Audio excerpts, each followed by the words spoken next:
Oh non, pas encore. Salut à tous, c'est Jason V et aujourd'hui on va parler d'une aberration absolue, celle de Trunk du futur. Attention, Trunk du futur qui a toujours été, génération Dragon Ball Z, je veux dire, qui a toujours été mon personnage préféré. Franchement, il claquait, il était décalé par rapport à tous les Z-Warriors, par rapport à sa façon de se vêtir et de combattre, tout simplement Super Saiyan avec une épée. J'adorais ça. C'était mon kiff absolu. Alors Trunk, mon amoureux, mon ami, je t'aime.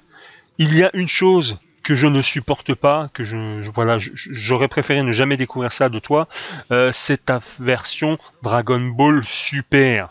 Alors on sait très bien que Toyotaro ne connaît pas l'œuvre originale Dragon Ball Z, puisqu'il ne la respecte pas, il ne fait que bouleverser, chambouler et même sodomiser toutes les règles qui ont été établies dans Dragon Ball Z par Toriyama. Toyotaro, aujourd'hui, je voudrais qu'on parle de ceci, là, cette image-là de Trunk du futur, là. Il n'y a rien qui vous choque ici, honnêtement. Point numéro 1, Mai. Franchement, ce personnage, cette cougar-là, elle ne peut pas exister. Tout simplement. On va revenir. Comment... qui est Mai? Mai, c'est une des premières méchantes de Dragon Ball. Donc Dragon Ball, quand Sangoku il avait même pas 10 ans. Sangoku n'avait pas 10 ans. Imaginez que Dragon Ball Dragon Ball Super nous indique que Mai est la petite amie de Trunks du futur. Donc Trunks du futur, c'est quel âge? C'est combien de temps? C'est genre 30 ans après le début de Dragon Ball. Trunks du futur, 30. Ouais, facile, 40 ans même. Et donc vous prenez Mai qui était déjà une vieille peau, enfin elle était pas si vieille que ça, mais qui était déjà une adulte bien mûre au début de Dragon Ball, vous lui mettez quasiment 40 baloches en plus, ça doit avoir 70-80 ans la vieille, 80, ouais 70 ans facile. Alors et pourquoi je dis que c'est une cougar? Parce que elle est mariée à Trunks du futur, qui doit avoir à tout casser la trentaine d'années, je veux dire, Bon allez, je me calme 2 secondes. On va examiner les infos qu'on a. Je parle des infos officielles, bien entendu. Au tout début de DBS, soit dans le film Battle of God, on trouve Pilaf et sa bande, à peine plus âgés que Trunks. Ils recherchent à nouveau les Dragon Ball, pour cette fois-ci devenir riches. Et on apprend de Mai que c'est Pilaf qui les a fait rajeunir lors de leur dernier vœu. On a même un chapitre spécial signé Toriyama qui nous explique que, dans la trame du futur de Trunks, ils ont fait ce vœu pendant le combat opposant Piccolo à C17. Bon alors là franchement c'est du n'importe quoi. On apprend dans DBZ que dans le futur de Trunks, l'apparition des cyborgs a eu lieu d'une manière si subite qu'ils ont éradiqué tous les guerriers Z les uns après les autres, parce qu'aucun d'entre eux n'était préparé à leur arrivée, contrairement à ce qui s'est passé dans la timeline principale. Même d'ailleurs, Vegeta n'avait pas de Super Saiyan parce que, avec la mort de Sangoku, il avait complètement perdu toute envie de se battre. Et ça fut même l'un des premiers à crever. Piccolo, quant à lui, n'a même pas eu le temps d'aller fusionner avec le Tout-Puissant, car il s'est fait écraser dès la première confrontation avec C17 et C18. Donc non, ce chapitre spécial n'est pas crédible. Même s'il l'était, on a quand même 3 bébés qui se baladent sur une terre dévastée par des cyborgs, qui éradiquent tous les humains qu'ils trouvent par plaisir. Alors comment ils auraient éradiqué Pilaf et Soba en laissant Mai tranquille, sachant qu'ils sont toujours les 3 ensemble? C'est des bébés. Ça n'est absolument pas acceptable, à mon goût. En dehors de ça, bon, le chapitre nous dit bien que c'est dans le futur de Trunks. Mais à aucun moment ça aurait pu se produire chez nous. La timeline principale, je veux dire. Tout simplement parce qu'il n'aurait pas laissé à Pilaf le temps d'exaucer son vœu. Avoir des Dragon Ball à disposition dans une crise comme celle qu'ils sont en train de vivre, c'est devenu la base depuis le retour de Namek.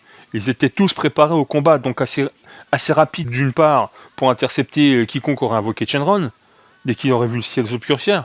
Mais je suis même persuadé que, ils sont pas trop cons, ils ont commencé à aller les rechercher avant, les boules. Bon, passons ce détail. Pilaf, il aura très bien le temps plus tard de rajeunir. Certes, pas au stade de nourrisson, parce que sinon ça fausse un petit peu l'âge par rapport à DBS. Mais bon, il a très bien pu rajeunir à l'âge de 7 ou 8 ans, ce qui nous placerait à peu près 1 an avant les événements de l'arc Buu. C'est tout à fait possible. Mais bon, tout ça pour dire que l'existence de Mai n'est pas possible dans le futur de Trunks. Même si vous avez tous tenté de trouver une solution à la con. C'est pas acceptable. Bon, ça c'est une chose. Maintenant il y a une deuxième chose qui me chagrine. On reprend, regardez cette image. Là, on voit Zamasu qui se fait perturber. Il est perturbé par un fusil. Il s'est fait tirer dessus par Mai. Voilà, il y a des explosions, des bombes. Alors, on va remettre tout de suite en cause le niveau de puissance de ce Black Goku, de ce Zamasu. On va le comparer à Raditz. Ouais, c'est carrément what the fuck, mais Raditz, souvenez-vous, au tout début de Dragon Ball Z, Raditz, il arrive sur Terre. Voilà, il arrive, il détruit à moitié un champ, et il y a un fermier qui l'attaque avec son petit fusil là. Regardez-moi ça, il fait pan. Et qu'est-ce qu'il fait Raditz? Il fait pas oh là là, putain de la poussière, qu'est-ce qui m'arrive, j'ai mal. Non, Raditz il se retourne et vient de dire mais c'est quoi ce bordel? Qu'est-ce que tu me veux toi? Qu'est-ce que tu me piques avec tes petits cailloux là? Et Raditz. Donc on pourrait estimer à la réaction de Black Zamasu quand il se fait tirer dessus par Mai à plusieurs reprises qu'il a le niveau de Raditz. Et même pire encore. Je vais aller plus loin, rappelez-vous Dragon Ball. Sangoku, à plusieurs reprises, se fait mitrailler par Lunch. Sangoku qui avait un niveau de puissance qui devait être inférieur à 100. Hein, et il se faisait juste emmerder par des rafales de mitrailleuses. Donc, d'où Zamasu est perturbé par un pistolet, un fusil ou n'importe quoi d'armes à feu. Même si on est dans le futur, il y a tous les savants faux, à part Bulma, ils ont été détruits. Personne, c'est pas Iron Man non plus, c'est pas Tony Stark qui construit les armes de Mai. Donc voilà, c'est une aberration que je ne supporte pas. Donc on est déjà à 2 aberrations. Et en plus, dans Dokkan Battle, le jeu qui est devenu maintenant officiel à licence Dragon Ball Z, Dokkan Battle, quand vous avez cette carte de Trunk plus Mai, elle perturbe, elle bloque l'attaque speed de l'adversaire. Ça veut dire qu'elle a quand même un putain de niveau cette attaque. Une arme à feu quoi. Bon bref, il y a une autre chose qui me choque absolument, c'est regardez ce personnage là. Alors là je vous en parle parce qu'à de nombreuses reprises on m'a dit oui mais ce Trunks c'est normal qu'il soit différent du Trunks du futur qu'on avait à la saga de Cell parce qu'il a grandi quand même avec son père, sa mère dans un monde en paix. Non. Vous savez qui c'est ce Trunk? Ce Trunk, c'est le putain de Trunk du futur qui vient de retourner dans le passé parce que Mai a perturbé Black Zamasu avec son arme à feu. Hein? 2 aberrations qui donnent naissance à une 3e aberration. Ce Trunks là, comment il peut exister comme ça? C'est quoi cette putain de chara-design que vous lui avez fait? Ok, il faut qu'il soit mignon, il faut qu'il soit joli, mais le mec, on est quand même 14 ans, je crois, après la fin des cyborgs, après la fin de Cell dans son époque. 14 ans. Il a l'air encore plus jeune que quand il a quitté la Z-Team à la fin de Cell. Regardez-moi ça, on compare les deux. Comment un mec qui a vécu pendant 14 ans à retaper la Terre parce qu'elle a été détruite par des monstres, il s'est même tapé Boubou. Hein? Faut pas l'oublier, il s'est tapé Boubou le gars.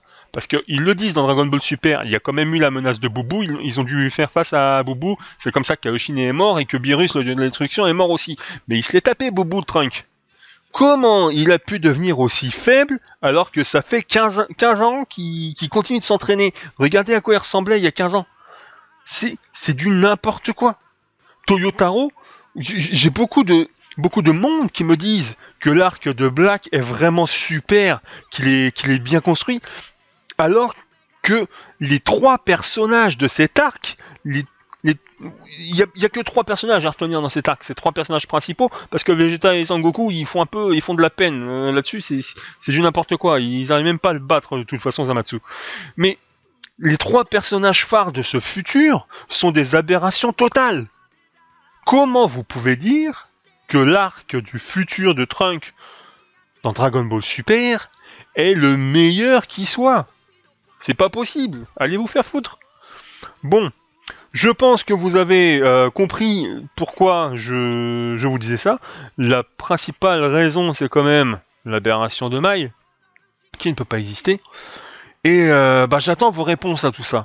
Moi, personnellement, c'est pas mon préféré. Il y a l'arc du pouvoir, le tournoi du pouvoir, que je préfère carrément en manga qu'en version anime parce que l'histoire est mieux menée sur le manga sur la version papier. Si vous n'avez vu que des animés et que vous avez aimé, essayez quand même de bouquiner la version papier, vous verrez, elle est 100 fois mieux.